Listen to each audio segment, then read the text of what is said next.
Welcome to Behind the Muscle podcast. Today's guest is a bodybuilder, coach, and author. Today's guest is Dr. Scott Stevenson. Scott, welcome to the podcast. Thank you, sir. Thanks for making the time. I know we had to juggle this a little bit, so I appreciate you. This is a Sunday. That's right. And I appreciate you being just flexible and, being able to jump on the podcast, chop it up with me on a Sunday. Scott, I kind of like to start all my podcasts off with asking my guests all the same two questions, just to kind of keep the continuity, so to speak. But the first question I have for you is, who are a few of your favorite bodybuilders of all time? You know, it's funny. I don't know if I was primed for this answer when you told me you're going to ask this.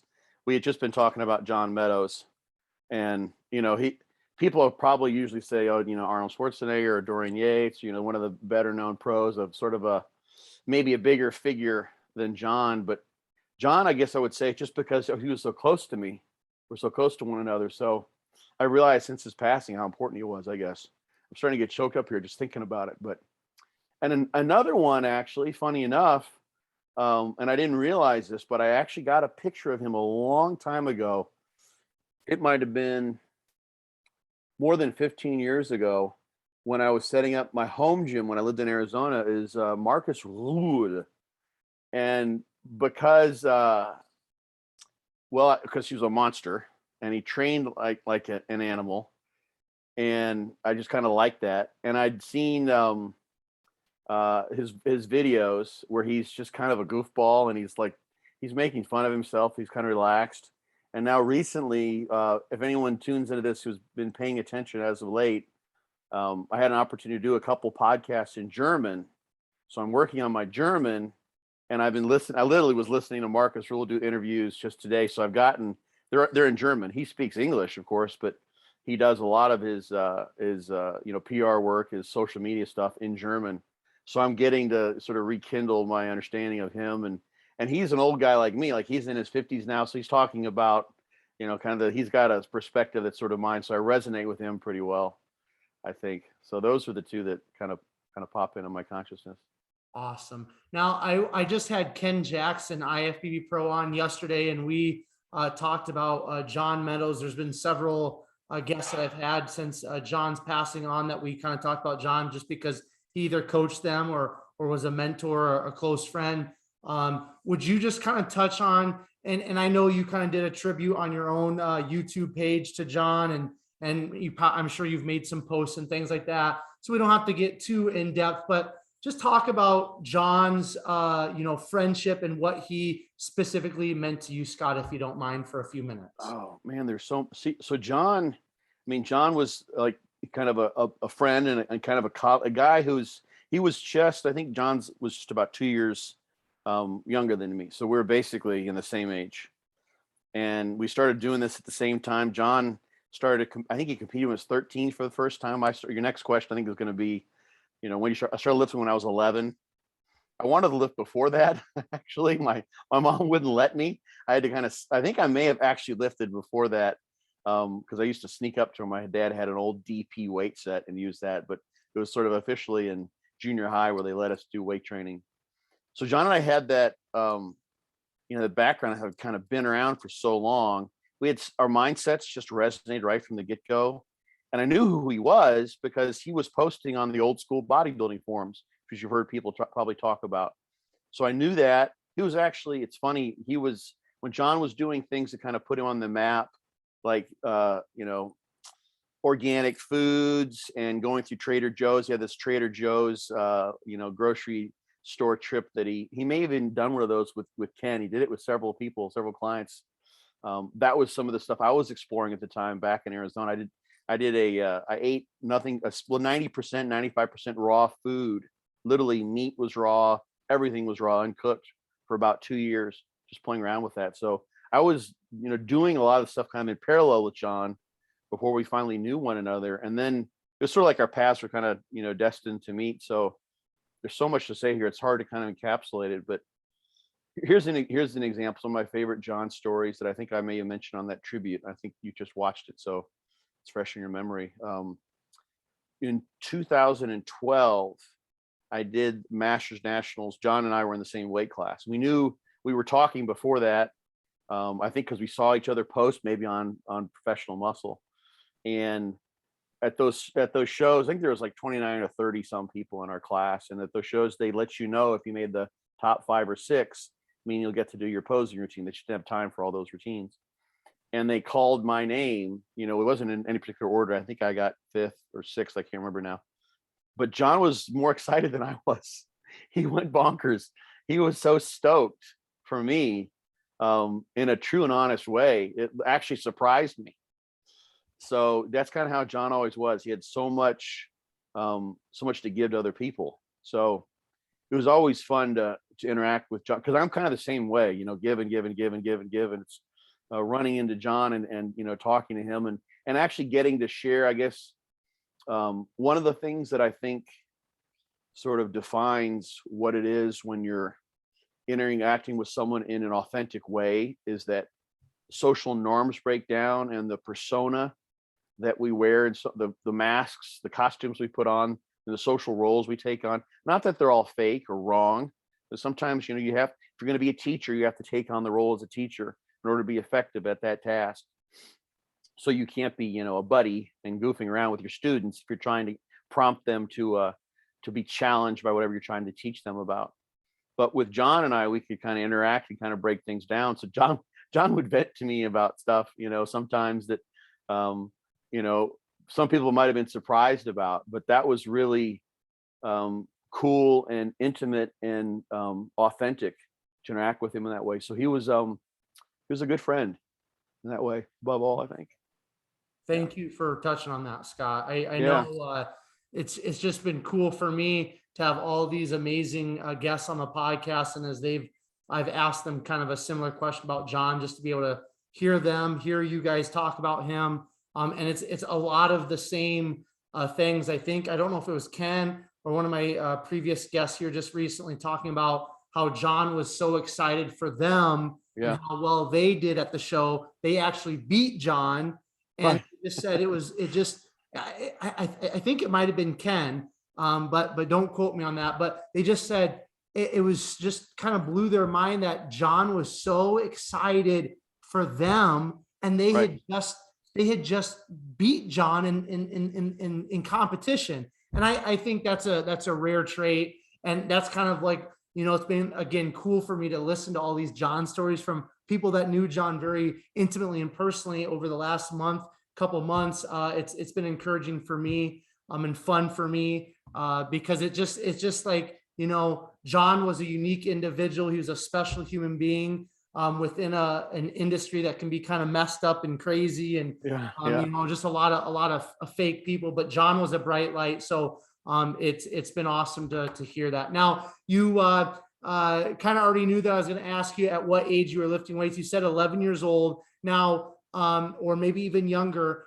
But why did you start lifting at that age, and what was kind of like that pull into, you know, lifting weights for you at such a young age? I think Andrew Barry stole some of your questions, because he asked me some of the same thing. So I kind of have a answer that's sort of fresh in my memory.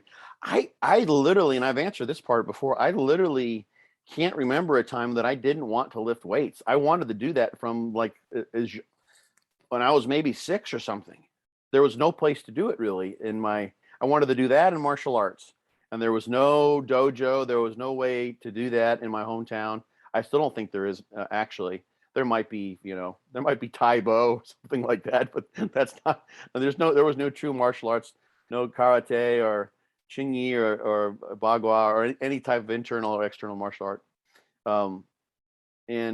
So I was just sort of driven to that. I always loved the superhero. So I mean, that's kind of a connection that I may have just sort of, you know, come up with that as a reason to explain. It wasn't like, you know, gosh, I really want to look like the Hulk or He-Man, or I don't have one of those moments where I'm like, oh, like I saw the 1980 Mr. Olympia, you know, I'm like, and that just, you know, it totally floated my boat. I think I might have mentioned this to Andrew, like literally I did. I remember like at times actually as a kid, like spending like felt like hours trying to move things telekinetically with my mind. And, I was a physics major in college. I really loved physics in high school. And but I'm also kind of a spiritually minded individual. So I've always sort of had like a metaphysical type of lens that I would apply to things, the type of stuff you just don't, talk to people about, in your average everyday conversation. And I always sort of somehow viewed bodybuilding as a way to sort of tap into the inner workings of, in this case, sort of the biological universe. And this comes out in the way I describe what bodybuilding is as a teacher, is that, it's a hack, to use a modern term. It's a biological hack to tap into your genetic possibilities for evoking a muscular callus in the trained musculature.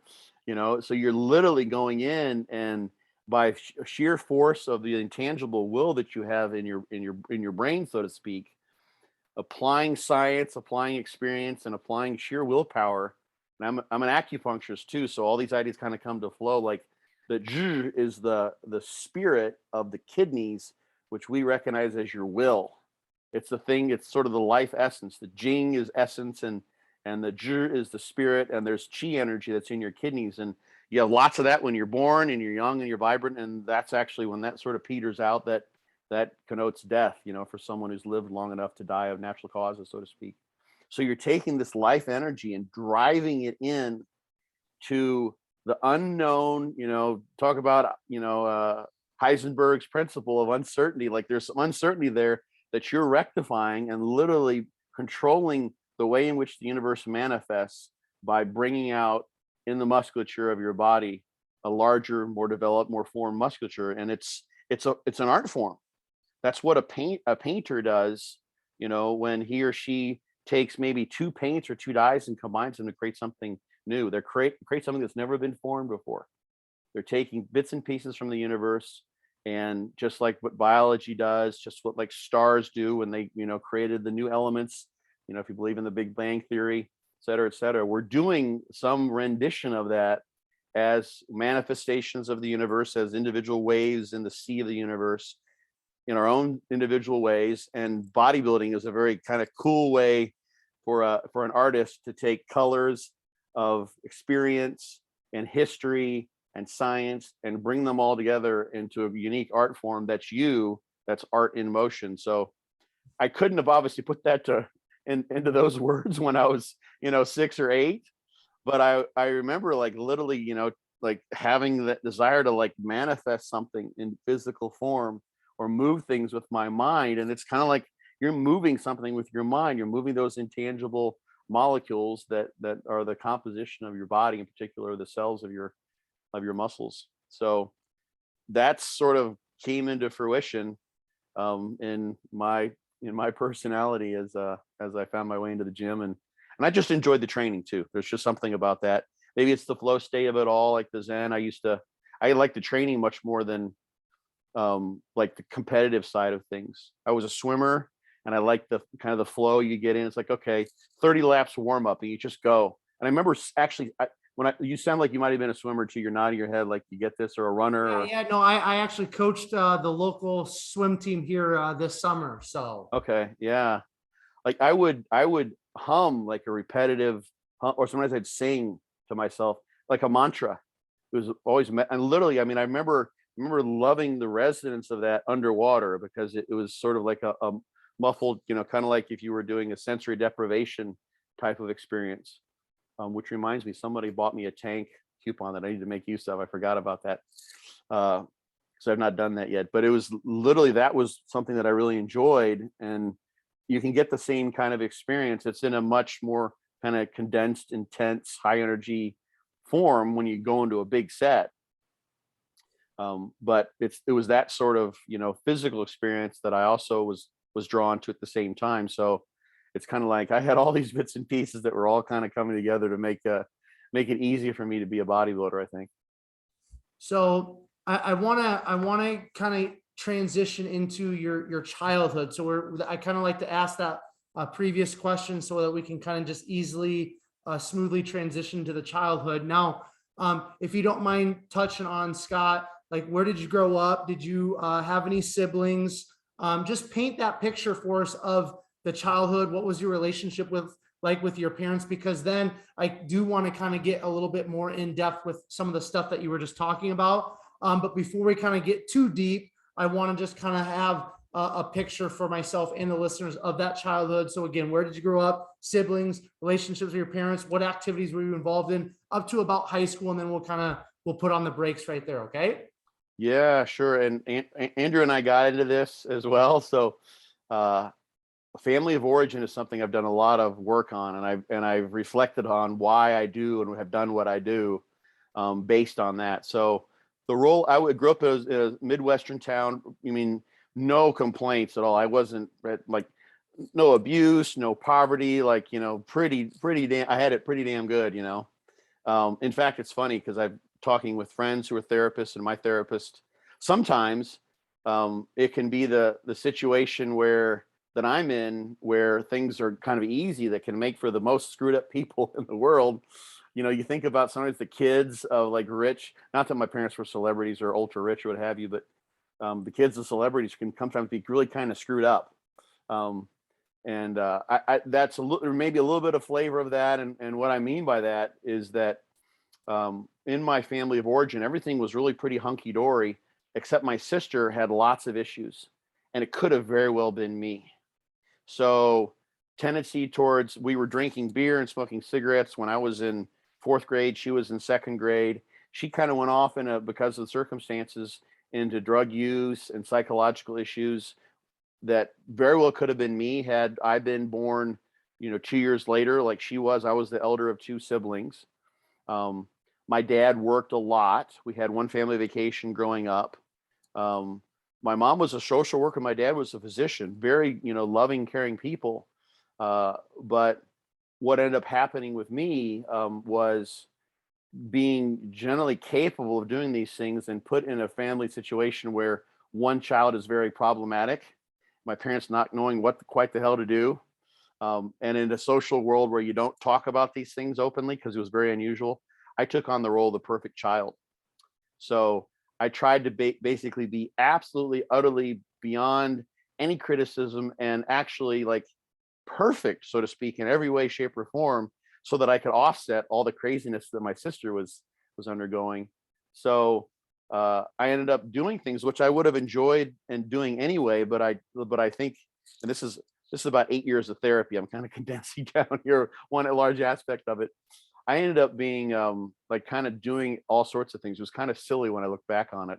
So I took like all AP classes in like all of them literally, which I think only 2 or 3 other students did. I played in the band and the orchestra, clarinet, saxophone, first chair all the way through. I was captain of the swim team. I was captain of the football team, et cetera, et cetera. And then that was basically got me through high school. And I was a normal kid. I went out and, party like the regular kids did, but I also kicked ass, worked really hard. One of the things that is worth bringing up, because Ann and I got into it, which I think will give you some good fodder for questions, was early on I wrestled. And this was about the time when my sister was having lots of problems. So I wrestled for 2 years in 8th and 9th grade. And I was already taking kind of they put me into a kind of talented, gifted, like kind of track with some classes, just testing out, I think, with that time.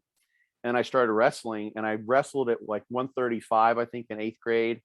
And they said, okay, well, if you want to wrestle, and I had a growth spurt, came back like 20 pounds heavier the next year. And they said, well, you're going to wrestle you at like 123.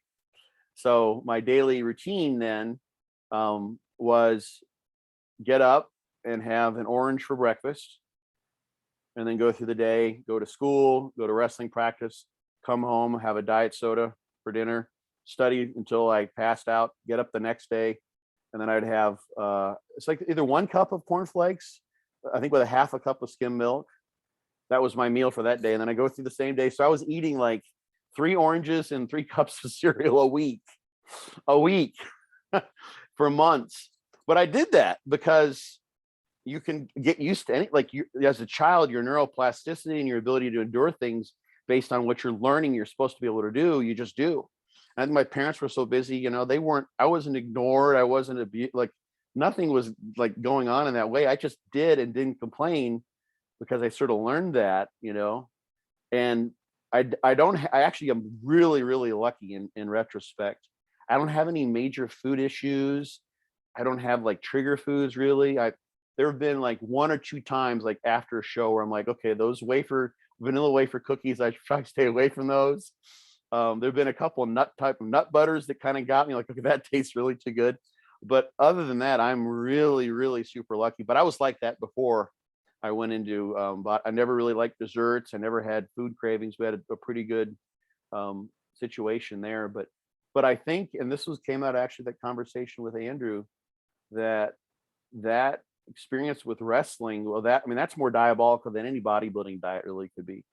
I mean, people talk about doing that for like a day or two, before making weight. I did that for 3-4 months just to try to be able to wrestle at that weight, and so I think that set me up, for being able to withstand some of the rigors of bodybuilding, maybe in a way that others would have been able to, because I just saw that as just something that can happen. And we talked about like one of the training programs that I did in high school for football. We had a strength training coach that came in, and I'm not sure how, like, they didn't really have anyone doing anything. We had some equipment. He came in, we got some money. I'm probably the booster club said, hey, we need to do something about this. Our football team sucks. And he created a program that I think it was 98 sets, full body, 3 times a week. And you do a set of 8 that you could kind of barely get. The next, you stay with the rest a minute. The next set, you should get like not quite 8, maybe 6 to 8 reps on failure. And the rest of the minute, the next one, you get whatever you got. And you did 3 sets of every exercise, 8, 6 to 8, and then 3 or 5, whatever, for every exercise in the gym for the whole body. It took 4 hours to do if you did it that way, literally, because you have to change the weights. And then I would go after that and I would do the running and agility drills outside in the middle of the day. Cause that was like, the gym was open I remember this gym was open from 8 to 12. I had to get there at 8 so I could get the weight training done by 12 because it was a 4-hour program. And then of course, it was middle of the day. I go and do those drills for both positions, offense and defense. And then we had, optional drills to do, which of course I would do as well. And then there was an optional endurance run and I go and run 3 miles. And then I went to swimming practice or flag football later on that afternoon. So I was exercising like 8 hours a day, something crazy. So that was sort of a norm that was imprinted upon me in a certain way at the age where you kind of get used to this stuff. And Andrew and I talked about, how cultural norms, really can impact what you expect as normal. You grow up in this tough situation and everything else is easy comparison. You go to another culture and you're like, why are they complaining? Lots of interesting stories I can tell you about that, but for sure. Now, something, Scott, I want to pull out of what you just shared with us is, you said something about how you were, because of some of the struggles with your sister, you tried to kind of like, be as perfect as possible in everything, right? Now, for me, I still like to kind of call myself a recovering perfectionist because from a very young age, I got to the point where I was so driven and I just, I would I'd wake up at 4:45 in the morning. I would go running. My mom would drop me off at this gas station. I'd run the rest of the way to school and I would lift weights, for 2.5 hours after school. And it got to the point where I just mentally at such a young age, kind of pursuing this perfectionism, it was this heavy burden, like in my life and upon my mind. And at some point it kind of just created this anxiety stuff that I still struggle with as an adult. Now, at any point in you trying to be perfect in all these areas, did you have some sort of like mental burnout, or did you ever feel like a weight? Did that cause any issues internally, mentally, or not? No, not that I can immediately. And if I would tell you for sure, I'm an open book as far as this goes. I think one thing that's important is when I say perfect child, I use that sort of as I think it's a term that's used in family role therapy. So you can have various roles, and I'm not familiar with this at all. Generally speaking, I know that's the perfect child is like the the term that's used. And I think there's various levels of perfectionism that people can tend towards, and I definitely have that. I've got a little bit of a ragged professor archetype. If you look, like there's a mess of stuff around me because I'm working on all sorts of things at once. My grandfather was an engineer. I love to tinker on stuff, so that is coming out more as I get older. So it's funny because when I got out of sort of the media, when I went off to college and got out of that dynamic, I'll tell you another funny story. I was the best damn drinker in college that I can probably imagine. I went really hard. I lifted the entire time. I went in there and I went in the gym. There was never a time when I didn't lift, literally, continuously.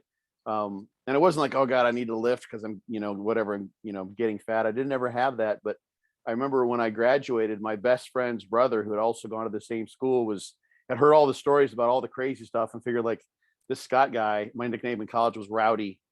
This guy probably, barely made it through school. It's amazing he graduated. And I walked across the stage and my buddy Mark's like, he's like, hey, here comes Rowdy. And it's like Scott Stevenson, physics, German, double major, math minor, magna cum laude. And I guess he dropped his drink, like, literally. He's like, what the fuck? So there was some hard working there too, but I wasn't perfect, obviously I didn't have a perfect 4.0. And I think maybe I blew off some of that steam when I went to college, because I just did a lot of crazy stuff, a lot of fun stuff. But then I think I just got lucky because I was a pretty, was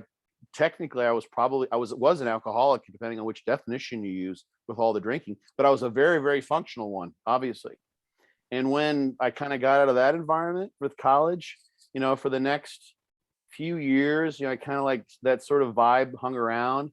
Then I was off into graduate school, and I literally haven't been drunk for 20, probably close to 25 years now. And it's not like I'm like, I have to, like, make a big U-turn and go around bars, and I stay away. I just don't have any desire whatsoever for that. It doesn't float my boat. So I the more these are really good questions. And I didn't have, like, a big bottoming out with sort of like a burnout, like you said, with the perfectionism, but I still have that tendency. I guess what I've, for whatever reason, and I can't attribute this to me, and I've got, I can tell you about my thought experiment related to that, if you like, that I've told a couple people, probably on other podcasts. It's one of my favorite ways to sort of help view things through somewhat of an objective lens. Is I've just managed, for whatever reason, in the things that I've been exposed to sort of taken on a Taoist perspective. I'm not a Taoist per se, like, I haven't, read the Tao Te Ching in the original Chinese or anything like that, but, this sort of, the middle way with things, which would pretty much relegate you to not being just a perfectionist and trying to always go for broke.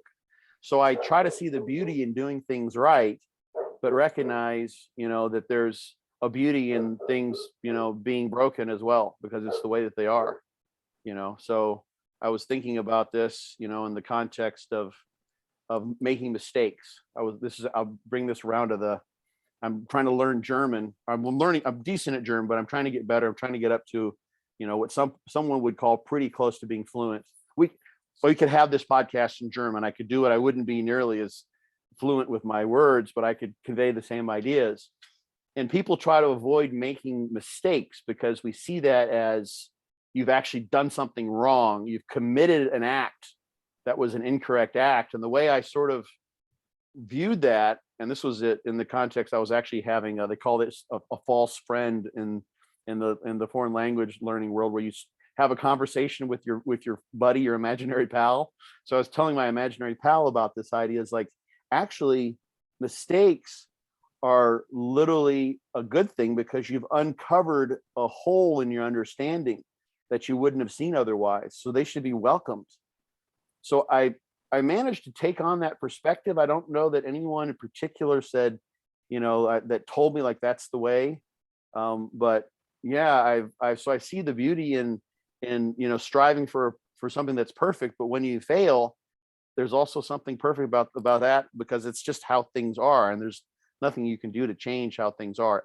Ultimately, the idea of control is sort of an illusion. So I Excellent. lucked into that perspective somehow.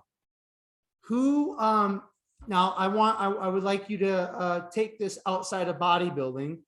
Who Sure. has been, and it can be somebody that you've met personally, or maybe it's just through literature, however you want to take it, or however it goes here after and ask the question. Scott. So outside of bodybuilding, who has been the biggest influence upon your life? The first, I kind of knew where you're going there. The first person that popped into my mind, I mean, so many people, but Gary Dudley was my mentor for my PhD. So I dedicated my fortitude training book to him.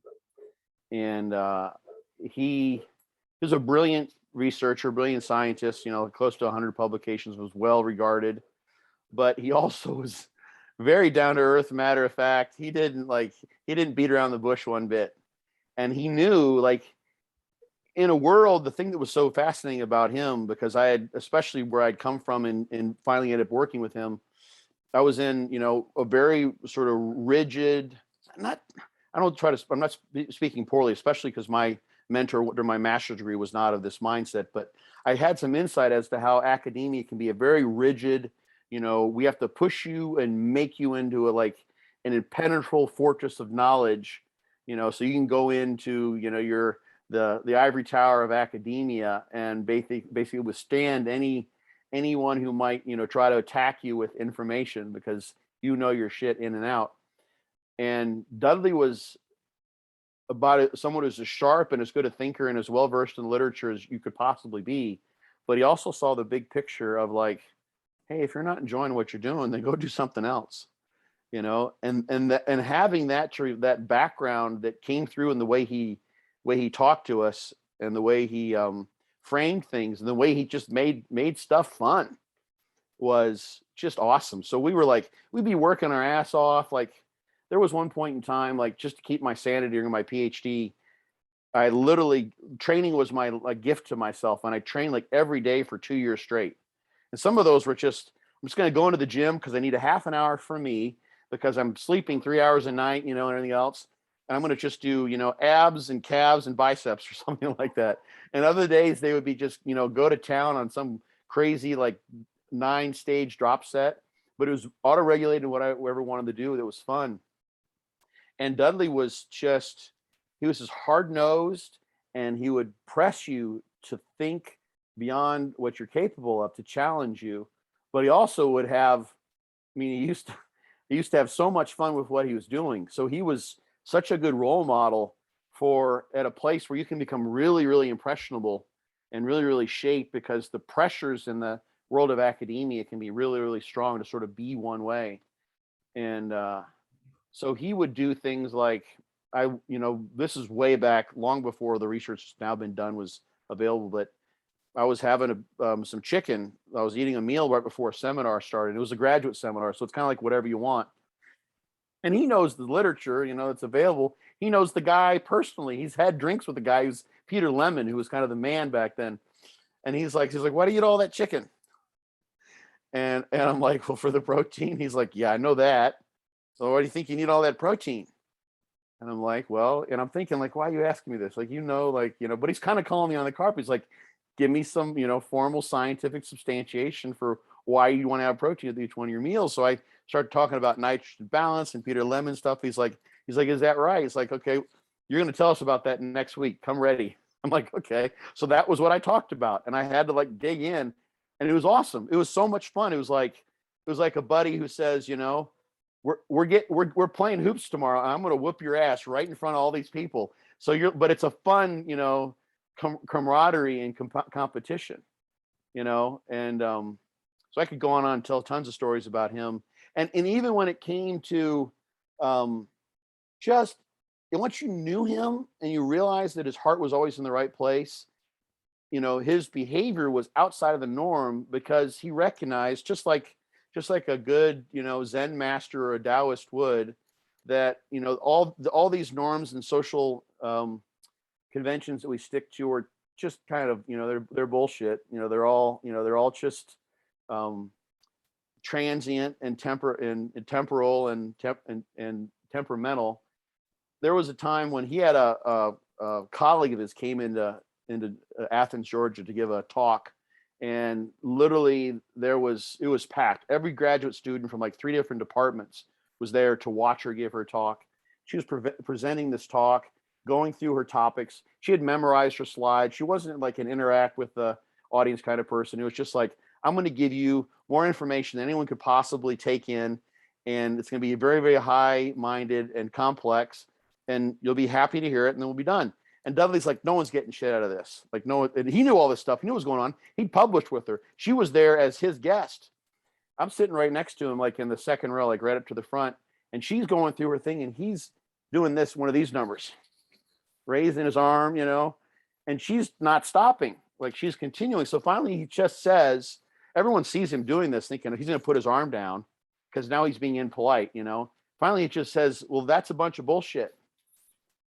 And she keeps going. He's like, no, that's a bunch of bullshit. And she stops. And she's like, Dr. Dudley, he's like, go back 2 slides. And he took us off on a tangent, completely uncomfortable for her and almost everyone in the room. That was really meaningful and important. And everyone learned something that day because he broke out of the norm. It would have been one of those, oh my God, I can't believe I stayed awake during that hour-long talk.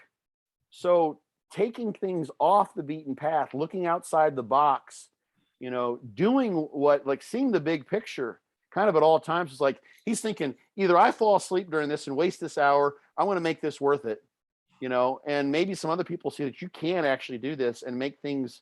And it was great. It was phenomenal. And people were thanking him for it. It's like, thank God you did that. But most people wouldn't have done that. So having that as someone who was as highly regarded as, it wasn't like he was a black sheep, really, because he was so good at what he did, but that's partly why he could get away with it. But he was very, very meaningful for me in that way. I think it's kind of shaped what I felt like it was okay to do and not okay to do, in certain ways. So Awesome. He pops right into my head. So I want to spend the rest of our time kind of discussing, bodybuilding. So I would love to hear a little bit of your competition history. So share with us, Scott, your first competition, and then just talk about your competition history, maybe touch on a highlight or two. And then I've got some bodybuilding specific questions I'd like to follow up with after that. Let's see. First show was in 97 when I was in grad school, and we did it on the sly. We had to be secretive about it because, and Dudley wouldn't have cared, but some of the other, that was my second year in, kind of the first year into grad school. So still in my first full year there. And, you're supposed to be like 100% kind of devoted to being a graduate student. We're dieting down. And I was like, I don't diet this way at all anymore, but I was doing 2 hours. I started off, I think I did an hour cardio in the morning, outer cardio at night, starting 14 weeks out, 7 days a week, right from the get-go.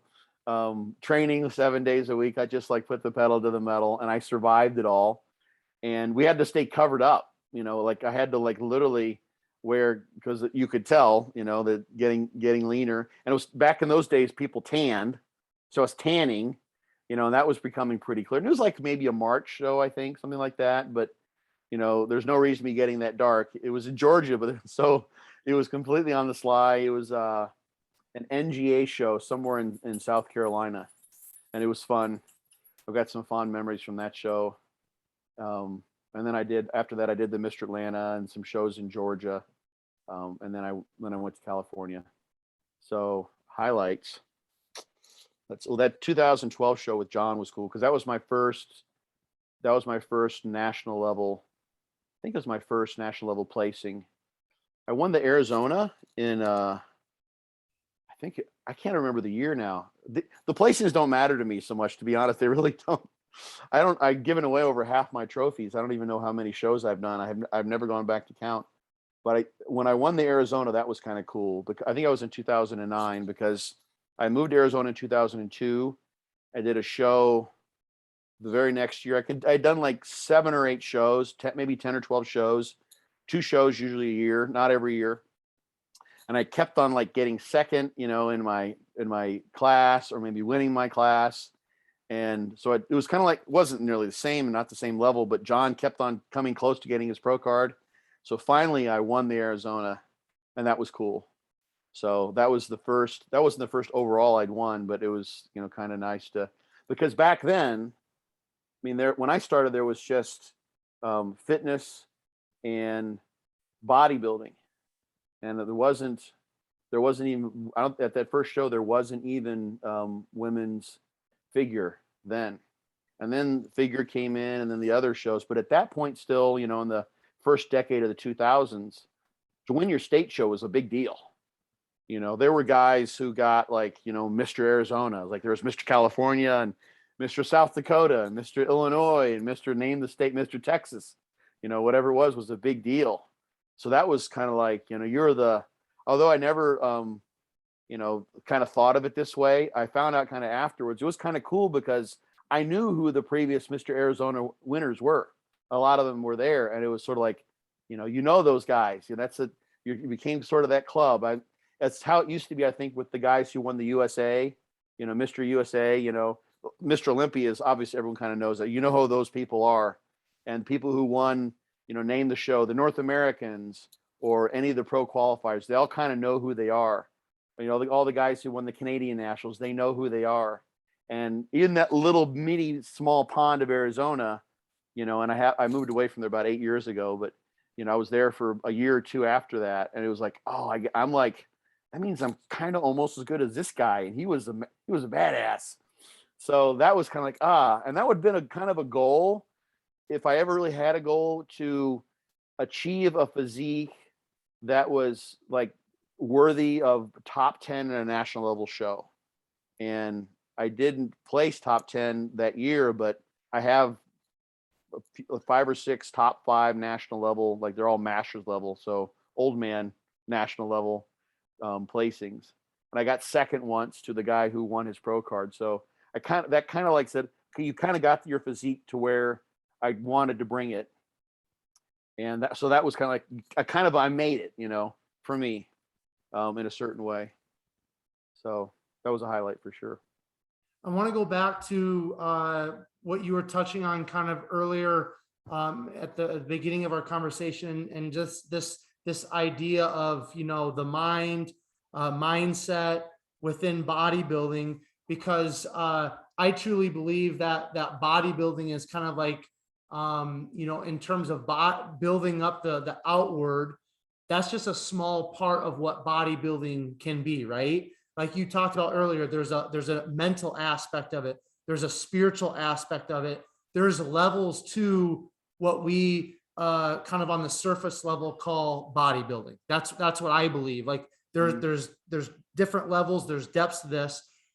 Can you just kind of break down a little bit more for myself and the listener, Scott, just like the value and the importance of the mind and the mental side of what we call bodybuilding? I can try. I don't know that how good of a job I can do with it, but I guess it's like, it is a double-edged sword, is maybe a simple analogy that can be used, because a good example, just to sort of put this in concrete terms before I get to a ethereal with it all, is you see sometimes, and they've done this at some of the shows, like a lot of times there'll be like national shows where they have like a transformation contest. And those are really cool to see, because you see someone who, their end product isn't, they're not going to win a high level bodybuilding competition, but they literally transformed themselves. And like doing that, they shifted, they shed off body armoring that they had. They literally transformed themselves from at a mental and a spiritual level in changing their body in that way. So that's an example of that's bodybuilding in my mind, really. That's body shaping, whatever semantics you want to apply to it. That's a beautiful way to sort of transform, and as much as anything, just sort of unveil who you are beneath that. So, for someone who maybe is doing high level, state level, national level, even pro level bodybuilding, you'll kind of get to see in various ways and shapes and forms, and you don't always know what it's going to be, what you're made of in certain ways as you diet down. So you can see, for instance, like one of the things that I've seen repeatedly, and one of the most, I think the most common gifts that I see people glean, and maybe that's because I've sort of seen this one, so I see it in others, is recognizing that, you know, when things get really hard and you're dieting down, you start to get cranky and you're like, oh, I'm so hungry, blah, blah, blah. You realize, like, wow, my life is really good. The contrast is there. This is a completely self-chosen endeavor. You know, I'm deciding, you know, to follow this diet. The fact that I can go and buy like all this chicken and rice or whatever it is I'm eating, you know, is really a complete privilege. And when you've sort of been to that place where you see that, you have to see that contrast, you know, and you recognize like how hungry you are. Let's say you're, you know, one of those days that, you know, you smell everything. Like it seems like every one of those fast food restaurants is pumping out the scent of the burgers and the fries, what have you. And then you see a homeless person who, you know, is there, you know, due to something that wasn't their own fault. And you realize, wow, I'm doing pretty damn good. So you can realize, you know, how self-centered you may be, how self-involved you may be, how lacking in empathy you may be. You know, you really can kind of uncover aspects of yourself that you don't typically see. You know, you learn about things, as you know, the saying goes, there's a million ways you can express this. It's the things that challenge us. You know, when things get tough, that's when you actually grow. So I think there's something within us as humans that's wired to benefit from some sort of a challenge. And I can tease this one apart in many different ways. You see this on a biological basis.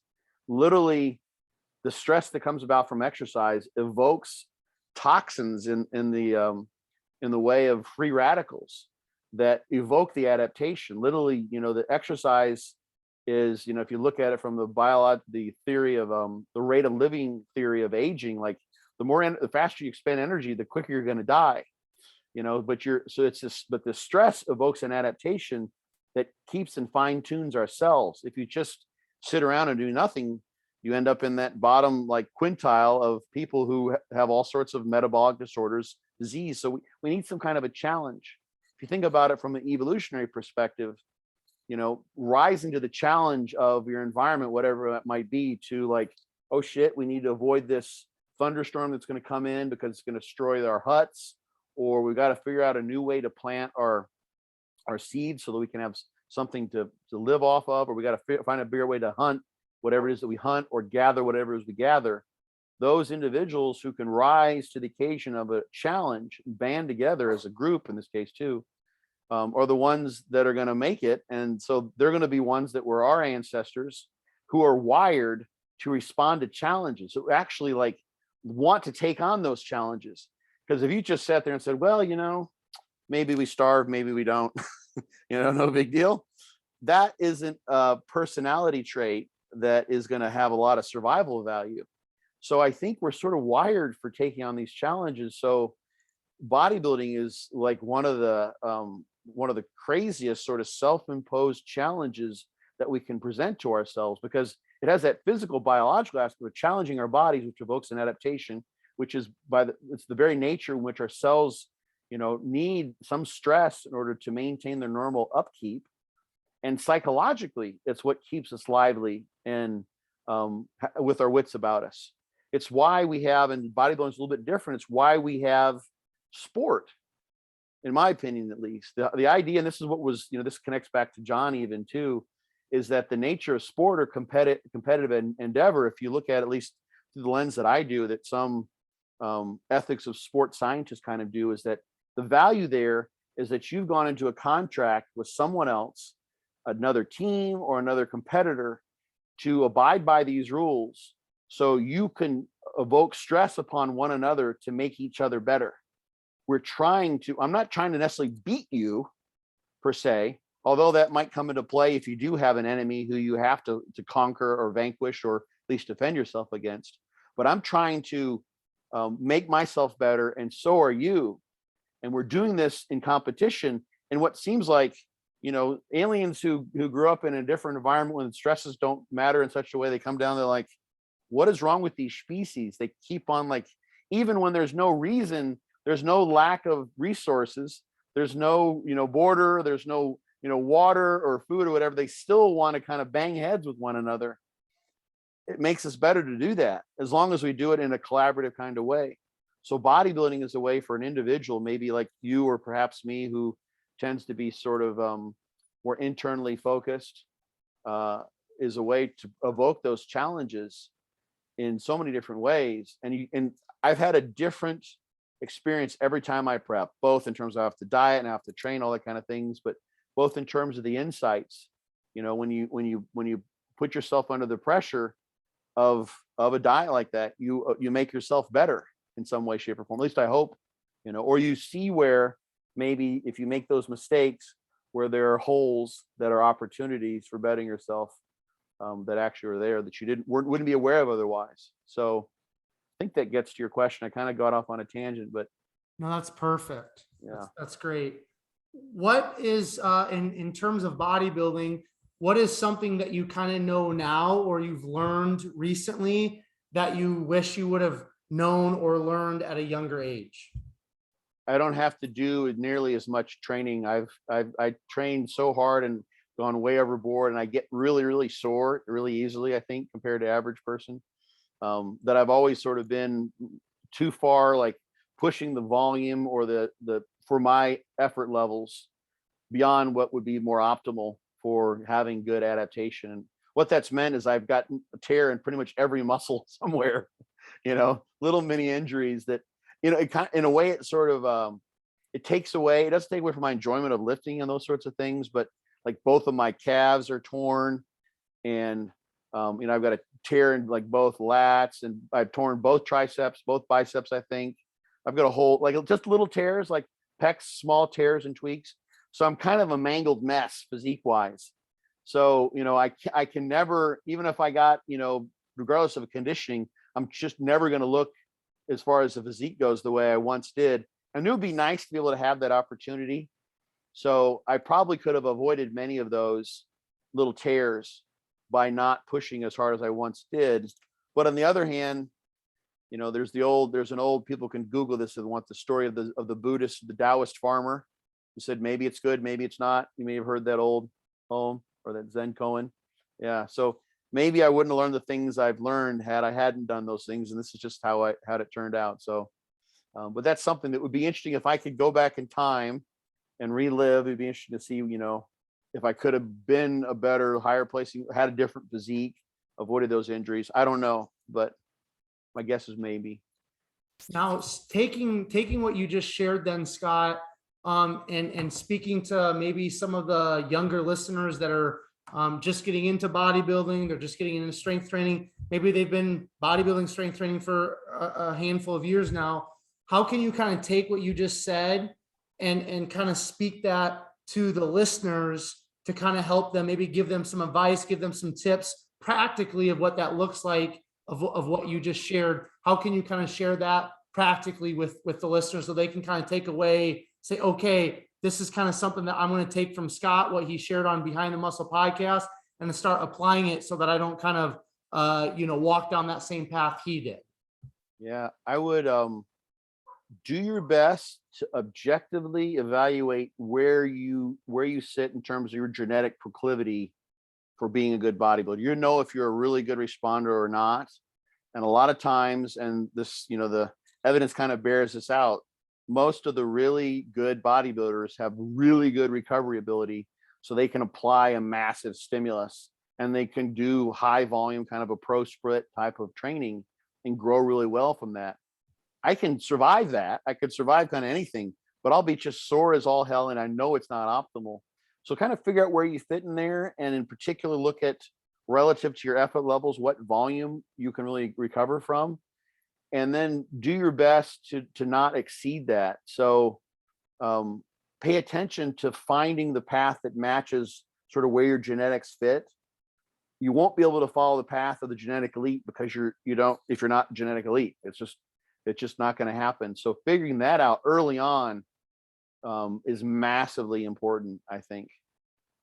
because that's the thing that I think is sort of in my mind misperceived so much. It makes total sense. Is that we see the best in the business who are de facto the genetic elite, literally, and we want to do what they've done, but they have a totally different starting point. And I just did a talk a few weeks ago. It's one of my favorite talks to do, and it's kind of facetiously in a clickbaitish kind of way entitled "Why You Don't Look Like a Pro," and it's all about this idea. And you ask, like, so if someone says, hey, I'm 15 years old, I was started running track in junior high, and I want to beat Usain Bolt, and you're like, okay, so what's your fastest 100-meter dash? And like, oh, 15 seconds. It's like, nah, you're already 15. You would be breaking all the records in your city, your county, your state, if you had those. And that's an easy thing to accept. And like, I want to play in the NBA. It's like, so are you the best basketball player in your county? It's like, no, it's not going to happen. You could go down NBA, NFL, name the endeavor that you want to be the best in. And by the time you're a certain age, if you have those genetics. But because we're bodybuilders, and we see our body is our vessel. This is sort of the Western, like, this is who we are in a certain sense. It's part of this bodybuilding thing. It's very difficult to step outside objectively and say, you know what? I just haven't got Ronnie Coleman genetics. It's just not going to be there. But if you can figure that out, I think you can actually, who knows what the percentage might be, but if you stop doing things that are way off what makes sense for your recovery abilities and your genetics, and optimize for yourself, it's possible you could avoid injuries and actually be a better bodybuilder in the long haul, and maybe even enjoy it more because you're going to make better progress that will eventually peter out. You get most of your progress the first 5 or 10 years, if not long before that. But knowing that and objectively looking at that, and social media makes it very, very hard to do because you're always comparing yourself. Here's the thing, I'll just add this in. It bears repeating because I can't possibly know what it's like to grown up as sort of a symbiote with social media in the way that I would have, absolutely, if I were born 20, 30 years later. Normally you compare yourself to, in my day and age, there were all the kids, there was one guy who was 3 years older than me who was just jacked, and his dad was jacked, and he would probably have been on gear since he was in 8th grade. He was huge. He actually was all pretty short. There was one dude, he was the guy, and no one else looked anything like him. Everyone knew that was an anomaly. But if your world is social media, where you click on Instagram or whatever, and immediately you see people who have, top 3-5% percentile physiques, then everyone looks like that amazing guy. He probably wouldn't look nearly as awesome to me now, given where I've been in how I, gauge things. So you have to recognize that you are not seeing a random sample of physiques when you look at Instagram. And as a bodybuilder, the mindset is to go. That's part of what you're trained to do, but simply by the fact that you've chosen to do this, it's a very obsessive compulsive type of driving type of behavior. So if you can step back from that, and that's a difficult thing to do, is tease your ego away from your body and recognize that you can be much better in doing that. I think that would behoove people and probably limit frustration and injuries, and maybe be helpful in a multitude of ways. So that would be my long-winded piece of advice. Very valuable. We're gonna kind of start wrapping things up here. I want to be very respectful of your time. Do you have any thoughts, Scott, or anything you'd like to share in terms of like digestion, gut health, particularly when it pertains to bodybuilding? For some people, it depends. Especially there are guys that literally are trying to break the 200-pound barrier, and they're putting down 5,000 calories. I've seen this before, and it's just the whatever metabolic adaptation they may have, the job that they have, the NEAT. For some people, keeping your GI in line is the most important thing to making progress. So yeah, there's a whole slew of things. I mean, I've got my Beer on Bodybuilding coach book. I mentioned to link it there, and I have got that's a big section. Like that's the core, because you're going to get newbie gains just from training. people can, the holy grail is available for some people. When they start off, they'll lose fat and gain muscle at the same time. And eventually, once you sort of get to what the training will evoke muscle wise, which could be at just a year or two in, if you want to get more muscle mass, getting the food in is everything. And that is probably the biggest barrier past year 2 or 3 for many, many guys. So your microbiome, probiotics are going to be important. The use of digestive enzymes, finding out what foods do and don't work for you. That's all over the place. You're basically the symbiosis with your microbiome is a function of your diet too. So things will change over time. They've done some really interesting study where they look at the population of the bacteria of the colon and how they change literally in just a week. You can see massive changes in the various populations because of what you're eating. So your body turns over the molecules, 90+% in the course of a year, but you can change the population of your microbiome in a matter of days. That will change your blood glucose responses, a multitude of things. So yeah, keeping that in check, especially in the context of how different foods can affect your blood lipids, for instance, and your blood pressure, all of keeping, like learning to master that, finding what fits for you, works for you, that's a whole other podcast. There's so many different bits and pieces there, but becoming as educated as you possibly can in that area could be even more important than just in the training. Aside from sleep, if you don't sleep, obviously that's not good. You can die in a matter of a couple of weeks without sleep. But rest and recovery, but the food is just absolutely gigantic for someone who's really trying to go somewhere, especially for those people who aren't genetically gifted and really need to push it. So it's very oblique and sort of non-specific, but you can't overestimate the importance, I don't think, of food for many people. So what's been the greatest lesson, or if it's kind of hard just to say one, feel free to share a couple, but what is the greatest lesson you feel like you've learned specifically from bodybuilding? I am absolutely blessed in so many ways.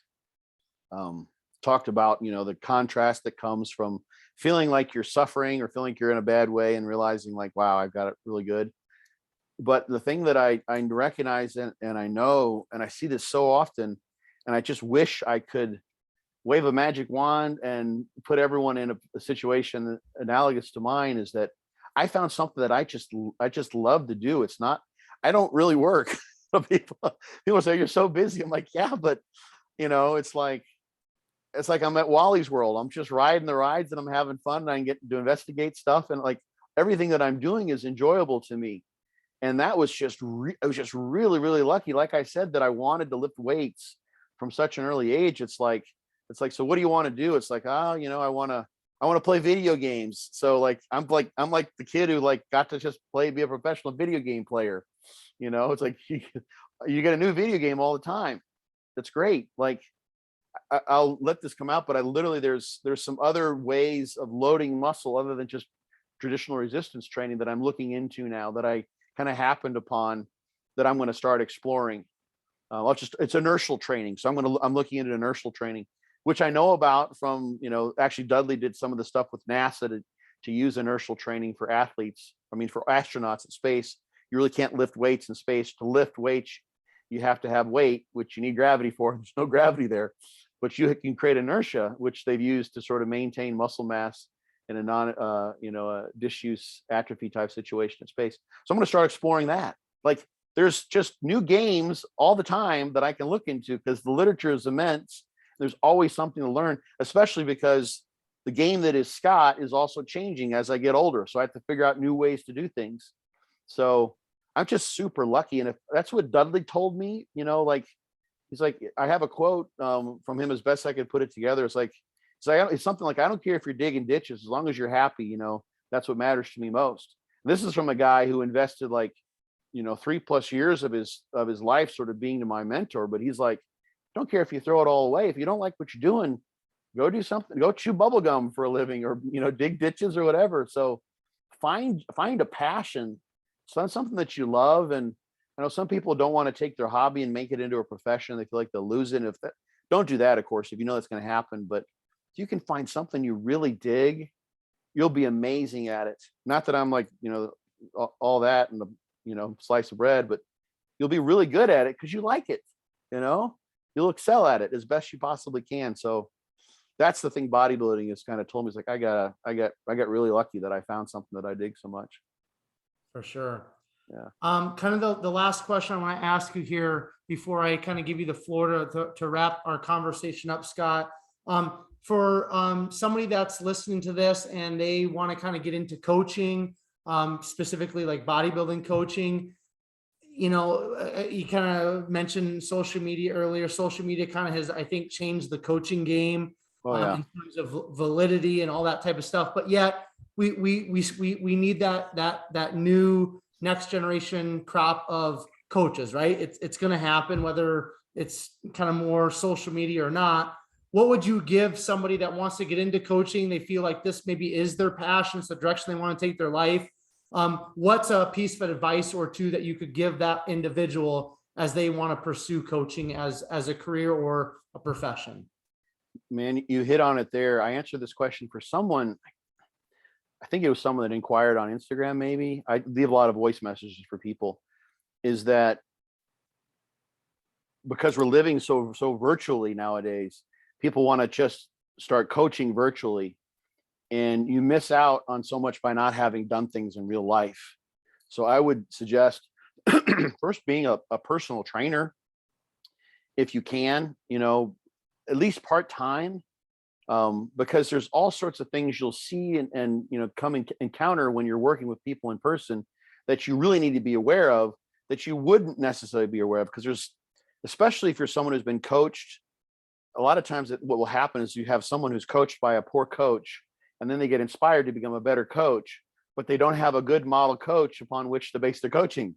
And if they haven't done enough online in-person coaching, they don't know, for instance, that, someone who just started out, you don't just tell them to do, squats and deadlifts and what have you without maybe doing a form check, just a basic form check. There could be so many things you'd be missing out on. How do you know if they're actually eating the food that they say they are? You can have them take a picture of the food and send you a picture, like simple things like that. There's a million things you can learn from actually working with someone in person. You don't pick up on all that nonverbal communication too. People can be literally just lying to you outright. I had this happen to me a long time ago. Someone wasn't doing any, they weren't following the diet at all. And they maintained this farce for like 8 or 10 weeks. And there's really nothing I could do. They lived in a different city. They weren't available. I could go see them, but there's things you can know that you could pick up on that aren't even told you in person, that are one step, even a further step away from online coaching, that you want to be able to check on. So, someone's, they're not dropping weight. You're trying to drop fat. And you're thinking, okay, so gosh, I think we need to drop their carbs down and go with the ketogenic approach, or maybe refeed them more often, or what have you. And then, in person, you might have had like 2 or 3 clients who came to you early in the morning and they smell like alcohol, because they were drinking, so you notice with this person that they have, hey, I missed a training session. I had a blowout with my boyfriend or girlfriend, what have you. And so you remember from those times when you train people that you caught on to someone smelling like alcohol because it was coming out in their pores the next day. But the reason they weren't making gains is because they were drinking, because they had relationship issues. So now those, I'm just making this up. This is just an example, but I've had certain things like this happen. Now to think about those things that you would have crossed your mind in online coaching, because you're so far away. And literally, and you know this probably in interacting with people, you can, and I learned this a long time ago online, you can have someone who has a persona online who seems they're outgoing and they use lots of emojis, and you meet them and it's like, they're a character from One Flew Over the Cuckoo's Nest, like they've had a frontal lobotomy. It's like, well, this person's personality is totally different than I expected, or the other way around. Like they don't give a rat's ass about social media. So they just send, short messages. You mean in person, they've got their head on straight because they know the real life stuff is kind of where it's at in large, or that's the way they feel about it. So you need to be kind of aware of those things that you can only get with the way we're really wired to be able to recognize what's going on with online coaching very well. It bamboozles us, it hacks into our brain, it screws us up. And think about, all the people who behave one way. For instance, Facebook's a really good example because of the nature of the interface. You'll have the Facebook relationship that looks like everything's hunky-dory. These people are living, the soap opera relationship, and you find out what's really going on, and they're both cheating on each other. When they are together, they're screaming at one another. Not that you're just going to be that way with the online coaching relationship, but unless you're aware of those things from having had some experience, I think it really, to be honest, when I first started working with helping people online, I was helping people just with the messages, in the 90s, because people would say, hey, can you help me with this? Everyone helped each other, either openly or through private messages. I got my first personal trainer certification in 93. So I was personal training people throughout graduate school and working with subjects, my own gym, et cetera, et cetera. So I really started kind of charging people, I think maybe 2005, some early 2000s. I don't remember exactly. Someone's like, finally, I think someone's like, I got to pay you for all the help you've given me. I'm like, that was the first time I got paid. But I'd already had 15 years of personal training experience, and many years after that too. So that allowed me to kind of know all sorts of things that I'm missing. And you don't know what you don't know if you haven't been working with people in person. And you still have to be a detective as a personal trainer to know the alcohol thing that, in the example, or that you're not there all the time when they, heck, some people, you can have things like people taking sleep medications that make them sleepwalk, and they go and they sleep eat. They don't even know that they're sleep eating. They don't remember it, honestly. You've probably seen this before. It's so those things, there's all sorts of stuff that you could only know from the one-on-one interaction. So I'd suggest at least part-time, at least coincident with the online coaching, because it's so easy to do with the pandemic. It's tough, but as much of the online in-person as you could possibly do to form a foundation of your sort of clinical experience.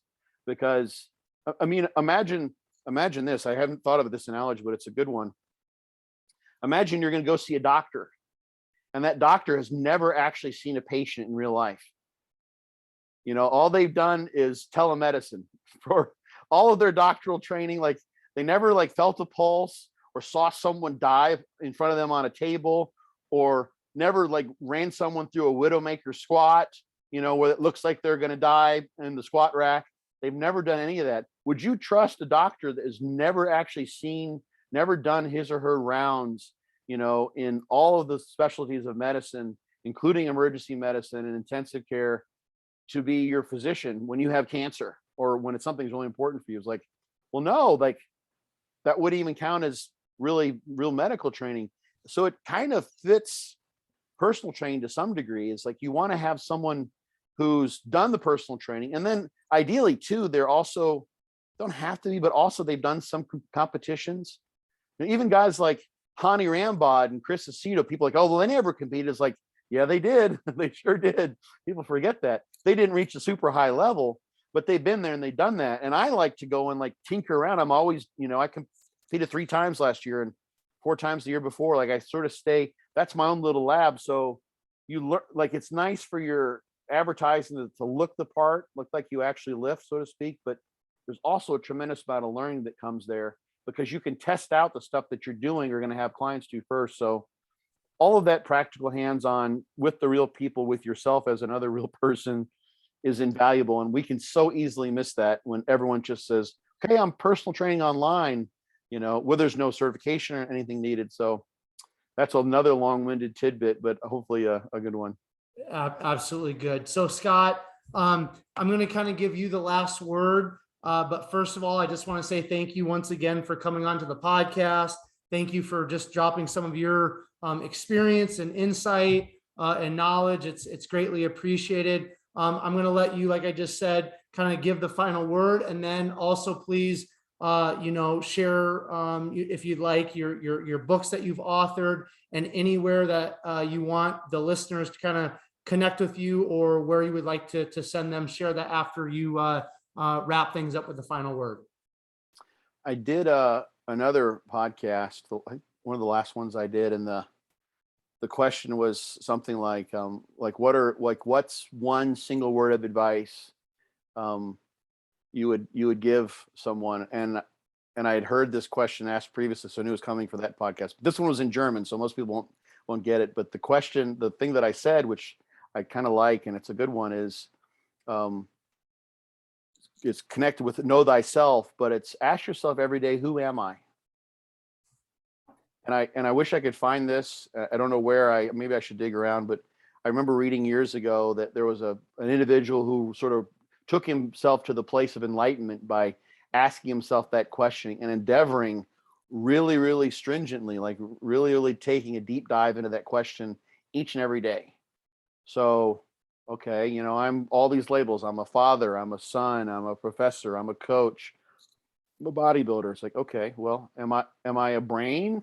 Am I some intangible form of consciousness? Am I a bag of chemicals? Am I a spiritual being having a physical experience?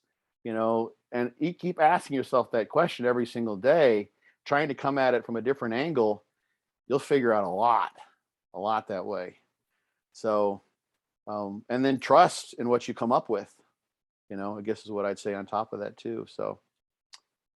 Where can the listeners connect with you, and where can they go to find out more about Fortitude training and be your own bodybuilding coach? Here it is. Yeah. Actually, I have the URL, be your own bodybuilding coach, which no one should have to type out, but they can just, I think it's Dr. Scott Stevenson, Dr. Scott Stevenson, or just type in Scott Stevenson bodybuilding on Google and I've got a whole bunch of URLs. They all take you to the same spot. But yeah, that's the books on Amazon. People like the hardcover and the Fortitude training books and ebook. But yeah, that's my hard-nosed pitch. That's about as good as I can sell myself there. And why don't you also please, and I'll have it in the show notes for you listeners, you can find Scott's Instagram in the show notes, but just go ahead and share that for the listeners right now too, please. It's Fortitude_training. All right, cool. All right. Once again, Scott, thank you so much. I appreciate it. Absolutely, my man. Yeah, thanks for having me. This is fun. Cool. Listeners, thank you so much once again for listening. If you're on YouTube watching another episode of Behind the Muscle podcast, I'm so thankful for you guys who are continuing to listen, continuing to watch, continuing to support Behind the Muscle podcast. If it wasn't for you guys, this podcast wouldn't be where it's at today. So thank you so much. 2 favors I would ask of all of you. If you haven't done so already, please hit the subscribe button on YouTube. That's important because I shoot all of these episodes out first on YouTube. And then the second favor I would ask of all of you is take this episode of Scott's and share it on all your social media platforms, and make sure you tag Scott, tag myself, so we know that people are listening and people are finding value in this specific episode. And finally, I will leave you all with this. Remember, behind the muscle, there's always a story. We'll catch you guys later. Like that.